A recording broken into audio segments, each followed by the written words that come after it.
నమస్కారం అండి.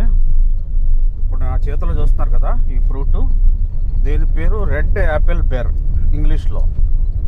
అంటే రేగిపండే. ఇది రేగిపండే యాపిల్ లుక్లో ఉందన్నమాట. దీని షోల్డర్స్ రెడ్ కలర్లో ఉన్నాయి, కొంచెం స్వీట్నెస్ కూడా బాగుంది. మొక్కను చూస్తే ఇది సేమ్ మన రేగిపండు ఎట్లా ఉందో అట్లాగా ఉంది. సో ఈ మధ్యకాలంలో దీని కల్టివేషన్ బాగా పెరుగుతుంది బెంగాల్లో. ఇది నేను వెస్ట్ బెంగాల్లో ఒక ఫ్రూట్ షాప్లో చూసాను, ఇక్కడ కనుక్కున్నాను.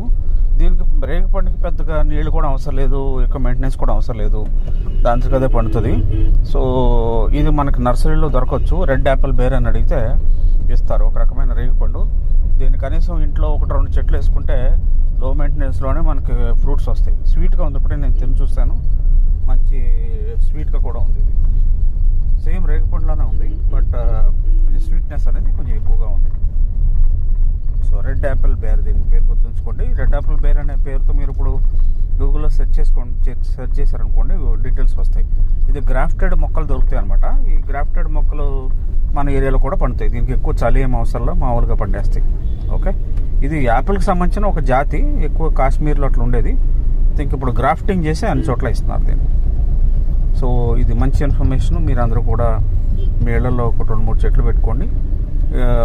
తోట వేయాలనుకున్న రైతులు దీన్ని తోట వేసుకోవచ్చు.